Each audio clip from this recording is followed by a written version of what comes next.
What is up, legends? Mark here. We are going to be going over how I would go from zero, knowing nothing about e-commerce, knowing nothing about using Shopify, about dropshipping, about finding products, knowing nothing, to making $10,000 a day in sales with branded dropshipping. So I'm going to go over how I would position my mindset. I'm going to go over how I would go about finding a product, building a funnel, and then running ads to that funnel to scale to 10K per day. This is something that I've done multiple times, and now I can kind of show you how I would do it if I literally had nothing starting out in terms of knowledge. I would have a little bit of money to spend on ads. If I didn't have money to spend on ads, I probably wouldn't run ads. I would just go straight to organic and start monetizing with organic first. Chicago, Singapore. All right, guys. Let's freaking get into it, shall we? I was thinking about how I wanted to break this down in order to get you guys results as quickly and efficiently as humanly possible. And I was like, how do I actually structure this live so that people actually get results and this isn't the thing that they just watch and then they fuck off. I never hear from them again. But let's get into exactly what we're gonna actually go through here, okay? First thing that I wanna go through, per usual, is mindset. And the reason why I wanna go through that is because, especially in the dropshipping space, I mean, it's so freaking common for people to have a very short-term, instant gratification, pump and dump kind of mindset, right? If something doesn't work, they ditch it immediately. If they're not successful within like the first week, the first 30 days, the first few months, and they basically quit, and then they never return to the scene again. And of course, that's not the type of person that I really am speaking to. I know that you all want serious change for your life, but you have to have the long-term vision in mind. The best way that I can tell you to structure your mindset is reward yourself, literally with the way that you're speaking to yourself, with your internal dialogue. Reward yourself not when you win or when you lose or when you make money or lose money. Reward yourself when you learn. Everything should be centered around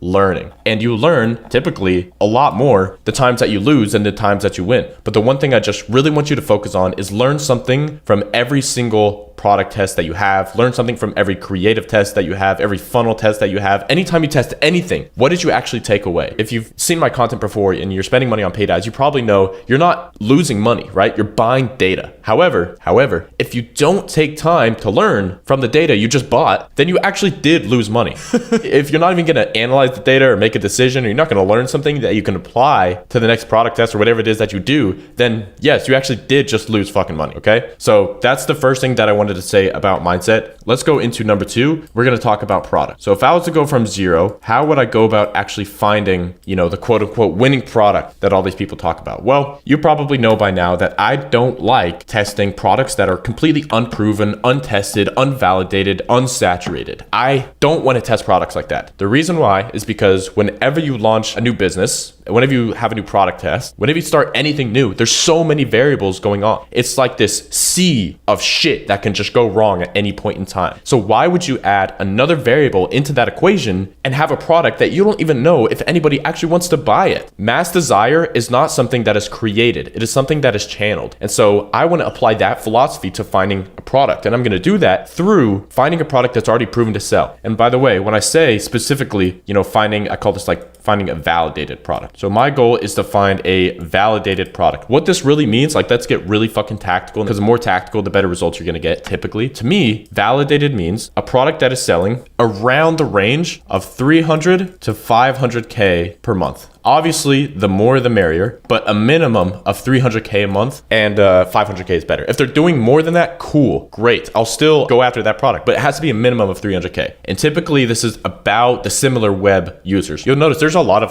Shopify spy tools out there. Well, the guys that are really, really killing it, they don't hold everything in Shopify. Oftentimes they're running with funnels, they're running with subdomains, they're running through Funnelish or through Checkout Champ or through something custom. And with that, it's just not gonna be accurate with these spy tools. It's just the truth. Spy tools are accurate in terms of visitors, but in terms of calculating the actual amount of sales, they're not super accurate. So for that reason, we'll look at the visitors and kind of show a little bit of an estimation. But moral of the story here, I only want to really test a product that is already selling right now, that already has a passionate group of buyers behind it. Now, that is one piece of criteria. I have a full product research video on my channel that you guys can check to go into more depth here. But we want to find a product that's validated. We want to have a product that is solving a problem. This wording is really key. Solving a problem problem in a passionate market. This is kind of the second piece of criteria that I'm really looking for when I'm going after the product. It's not enough for it to just solve a problem. I've said this once, I'll say it before. Basically, every product on planet Earth is designed to sell some type of problem. The real question is whether it's an emotional problem or whether it's a physical problem. For example, a clothing brand, you could look at a t-shirt and be like, Mark, what problem is that really solving? Well, I would say it's solving some emotional gap that a person has where they want to have a connection with the message that the brand is trying to portray. So I think that's a problem that can be solved, absolutely, but that's an emotional problem. Then you have something like a physical problem. For example, if you have like really bad shoulder pain every time you work out, every time that you lift weights, you have a really bad shoulder. That would be a physical problem. That's also in a passionate market because pain that is physical, it's always there. It's annoying, it's nagging, it's passionate, and people are willing to pay a lot of money just to get that problem fixed. So number one, product has to be validated. Number two, product has to be solving a problem in a passionate market. Okay. Now the question is, Mark, okay, I know kind of what you're talking about in terms of finding a product. Where do I find this product? Where am I actually going to do the research and find a list of products that meets this set of criteria? Now the question is, like I was saying earlier, where do you actually find these products? Well, I'm going to show you guys a method. I've shown this, I think, one other time. Basically, it's completely free. What I'm looking for is basically ads that are crushing specifically on native. A lot of dropshippers and ecom guys, per usual, they're basically all funneled to be doing the same bullshit, right? They're setting up a basic Shopify store with like the stupid untapped winning product that doesn't really solve a problem in a passionate market at all. The margins are super low and they're just like stealing creatives and they wonder why they're not successful, blah, blah, blah. That's like the old, stupid, dumb way of doing things. Then you have kind of the new way. Most dropshippers are either going to be doing like organic, they're going to be doing Facebook ads, or they're going to be doing TikTok ads and maybe Google ads. Other than that, like in terms of running traffic, they don't do a whole lot. They especially don't do native. So native ads are ads that are being shown on very highly cookied websites, for example, like a news website or a weather website, in the sponsored content section. I want to show you guys a really good example of how to actually find these products and verify that they're doing volume. One example that I was looking at actually earlier today is I just went to CNN, obviously the most reputable news network ever to exist on this earth. I mean, they're just telling the truth, no political affiliations at all, just an amazing network. Crack myself up. Okay, so we're gonna scroll down all of this nonsense, scroll all the way down until you see the sponsored post section. Boom, paid content right here. And so these are all called native ads. And obviously during the holiday time, you're gonna see a lot of this, like these cool gifts, these cool gadgets. This is not really what I'm looking for. I don't love entering like the gadget market. I love entering markets where they are solving typically like a physical pain or an emotional pain of some sort. And so when I was scrolling through, this would be the one that I'd be looking at. It says like a breakthrough spray, but let's like open this guy in another tab. Now you'll notice, I don't know if you saw this, but there's two main distributors in the native networks, right? You have Outbrain and you have Taboola. So notice when I clicked on this link, watch, I want you guys to watch closely, right? There's a redirect and the redirect is associated with the native platform. So I click this, and it says pay.outbrain.com and then it goes away. You guys see that? That's what this is about. Okay, so it's a hearing aid spray. Now, fair warning, I don't recommend selling products that are consumables without doing fair share of research beforehand. Like you got to do a lot of research because the last thing you'd want is to have a product that actually like physically somebody has a bad reaction to and you're legally responsible. That would be a nightmare for you. Maybe you would have like the FDA come after you. I don't know, but it's not going to be pretty. But this is a great example in order to just find the products because it took me about 2 seconds to find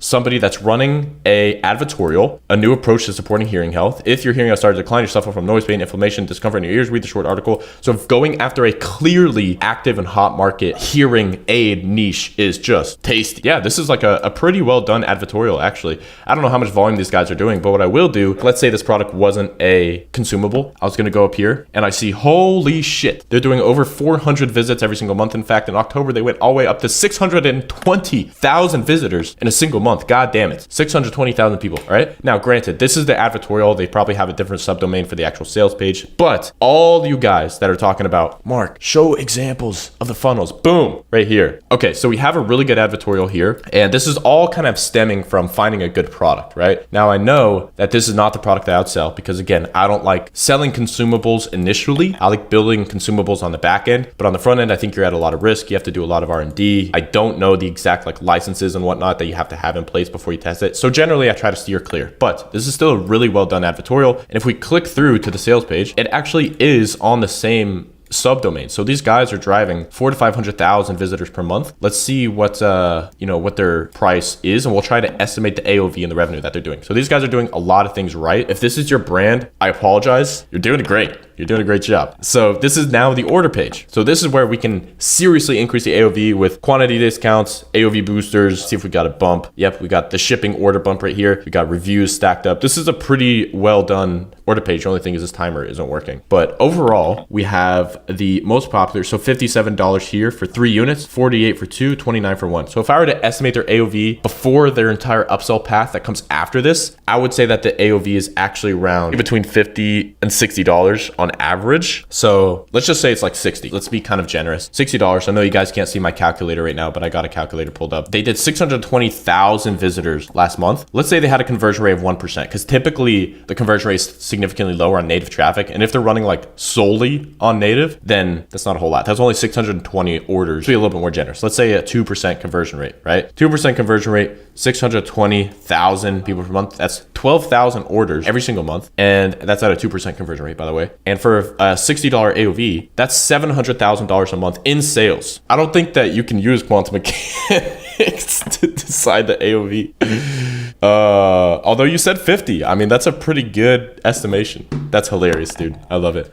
So yeah, long story short, this would be a product, you know, it's not gonna be a product I would sell, again, because of like the health issues that I gave earlier, but this is a good method, right? We searched one news site and it took us like 5 seconds. We just give a refresh and you're gonna see new ads as well. Or you could copy it, throw it in an incognito tab. You're gonna see new ads again. Or you go and throw it in a different browser with a VPN. You're gonna see new ads again. And every single time you kind of refresh it, it's the same method as kind of the burner account method that I know I've shown you guys before, where you're just tailoring the algorithm to show you the best ads. It's the same thing with really good native ads, right? I would experiment with different browsers, different VPNs, etc., and really try to tailor your feed to the products that are more in like the e-commerce niche, because some of these are like affiliate ads, some of these are for, you know, info. So you want to focus on the ones that are centered around e-commerce and specifically around that, you know, solving a problem in a passionate market. Okay, so that's ultimately how to go about finding the product. That was even faster than I expected, but that's exactly what I would do. Now let's go to number 3. Number 3 is going to be the building of, you guessed it, the funnel. Now it's kind of ironic. The example that I showed you, like that example funnel, is probably almost exactly what I would do. So this isn't necessarily what I recommend. This is what I would personally do because I know what my skill set is, and I'm skilled at building funnels and writing copy and architecting funnels in a way that has a very high AOV. So with that said, I'm gonna go straight to a funnel. I'm not gonna do the product page. I want to start lean and I want to start kind of aggressive, and I also have a team to help me out. So with that, I would go straight to running a funnel. So I actually would have a,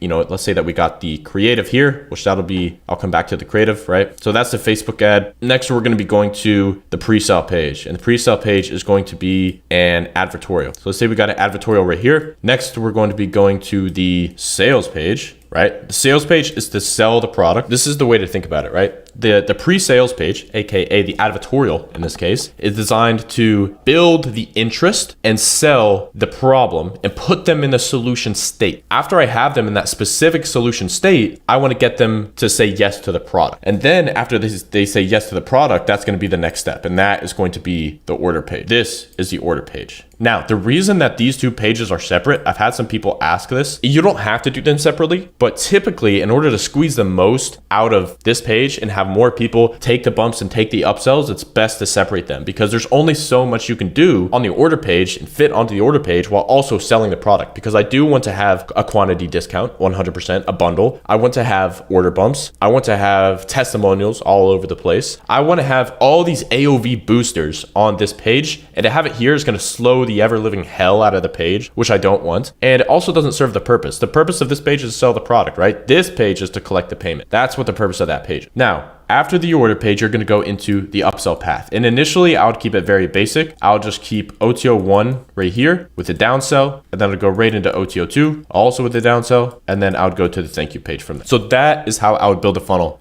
from scratch. Now notice, this is a lot of steps. We're taking the sales process and we're actually elongating it. And to a lot of people, that doesn't make sense. To those people, I say, yes, you're elongating the sales process, but you're also hiding the sales process. So it's okay to elongate it. On the pre-sales page, on the advertorial, especially on the above the fold section, it's not clear that you're selling anybody anything. The whole point of an advertorial is a combination of two things. There's a reason that it's called this. You have an ad and you have a vetorial. No, I'm just kidding. You have an editorial. That's really is what it's called. And the whole point of an editorial, if you know your history, an editorial is a section that used to be in like newspapers where basically it's a third party kind of reviewing something or giving their own personal feedback on something that's separate from the brand. A completely separate third party reviewing something or giving their own feedback on something. So the whole purpose is that this is kind of anti-sales. You're hiding the sales process with an advertorial. That's why it's so successful. And oftentimes you can have conversion rates that are higher, and you typically have AOVs that are higher because you're able to get people more emotionally and bought in with their time because they're consuming more content before you put an offer in front of their face. But this is the funnel structure that I would use here. Yes, I would start from funnel straight off the bat. It's not necessarily what I recommend, but I know that I could build all of this out like in probably 3 to 5 days with the team that I have. And that's exactly how I would do it. So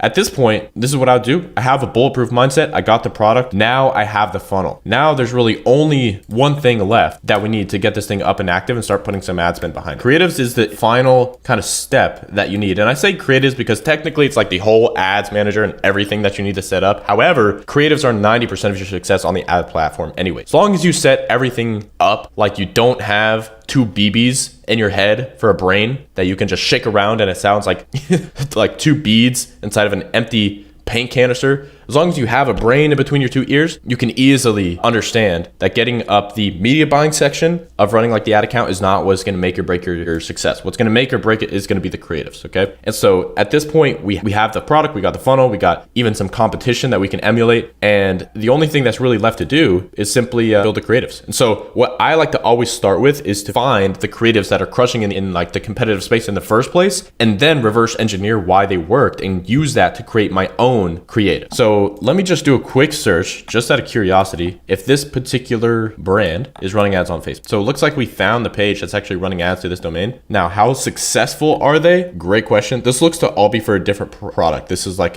oh, look, what do you know? Another consumable product running the same brand, but this time on Facebook. See how easy it is to find, products and brands that are doing well? I don't really want to search this entire ad library, but basically, let's say this was kind of the brand that I'm spying on, and this is the creative that I would want to swipe. So if you guys notice, when I pulled up this particular ad library, you can see all these save to get hooked little buttons, right? So this is a software that I own with Alex Fedorov that we've been building over the past year. I only recommend things that I personally use myself, and Get Hooked is one of those tools that I literally use every single day as a marketer. And so what you can do is you can take this URL right here, go to Get Hooked, and we're going to go to Brand Spy, hit create new, create Brand Spy, drop it in right here, put it in a folder, add brand. Now it's going to take a little bit of time, but let me show you like an example of what this would look like, right? Basically, it'll take you a deep dive into the ads that this particular brand is running. So this is a brand called Motion. It's a productivity tool that I actually use, but I really like their ads. So 8,100 ads they've tested. Holy hell. I mean, last month, 3,472 ads in a single month. You guys think you're testing enough creatives? Ha! Laughable. Look at this brand. 8,000.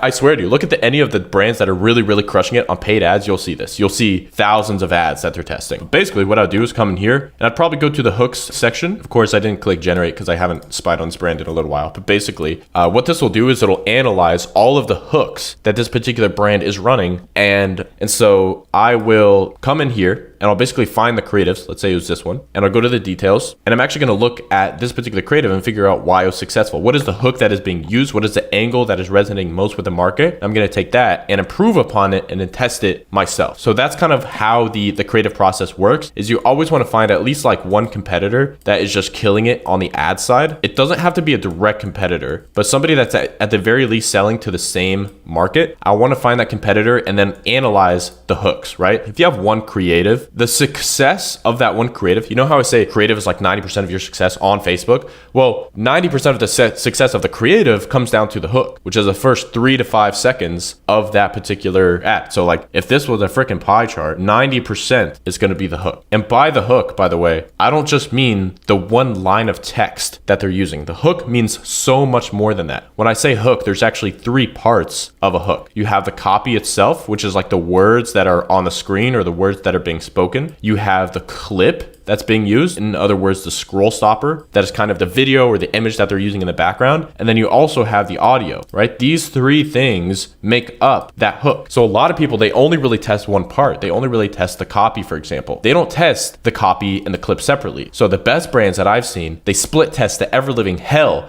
to find the winning copy section of the hook, and then also the winning scroll stopper, right? The winning clip that is associated with it. And once they have that combination, then they'll go through and be able to just scale like crazy because they found so many micro variations of a winner. People think that like finding a winning product is like once you do it, you're done, you know? If you really want to scale aggressively, you need to have a constant stream of creatives. That's why Get Hooked is so helpful, is because it can actually create a lot of those for you. However, if you just have like one written creative and you're just trying to create new one after new one after new one, and every single one is completely different, create iterations of the winner instead. You can squeeze so much more out of a winner by creating micro variations of it simply by split testing the copy and the clip and also the audio. In terms of importance, copy is by far number one, clip is by far number two, audio is not as important. It's number three. If I was gonna go through and do a whole creative masterclass, that's kind of what I would be centering it around. You want to prioritize a hook, of course, and the rest, you should be split testing copy, clip to find the winning hook. Once you have the winning hook, it's basically game over. At that point, it's game over. So again, guys, the title of this is basically how to go from 0 to 10K a day from scratch. And the first thing always starts with mindset. Understand that things worth building take time, and understand that if you center your mind around learning and around enjoying the process, you're going to have so much more fun and probably succeed even faster. I know it sounds really backwards, but you'll probably succeed even faster when you have that in the back of your mind. This is not easy, but it is simple, right? Number two is just finding the product. I only test products that are validated, which means 3 to 500K per month in terms of the ideal like target revenue. Solving a problem in a passionate market. It's not enough to just solve a problem in a passionate market. Number three is the funnel. Oh my God, this is a lot longer than I thought. But this is the funnel that I would personally use. This is not something that I always recommend, especially for beginners. It takes a lot of time, energy, and honestly, experience to know how to set one of these up from scratch, because each one of these is like its own landing throw. Like this takes time, right? But this is what I would do. And then the fourth thing is going to be the creatives, which is basically comes down to finding a winning hook, matching that with a winning clip or winning scroll stopper, winning audio, piecing all of those together is the recipe for scale. That's really what it comes down to. All right, guys, thank you all so much for being here. If you still have questions, just send me a DM on IG. It's at Mark Builds Brands right here. And additionally, if you haven't already, click the first link in the description if you want to apply for Brand Builders Academy and join all the other awesome monsters that we have succeeding in there. You want that personalized help. That's something that you get inside BBA. So that's something you want. Click the first link in the description. Other than that, guys, thank you so much for joining. I'll see you in the next one. Peace.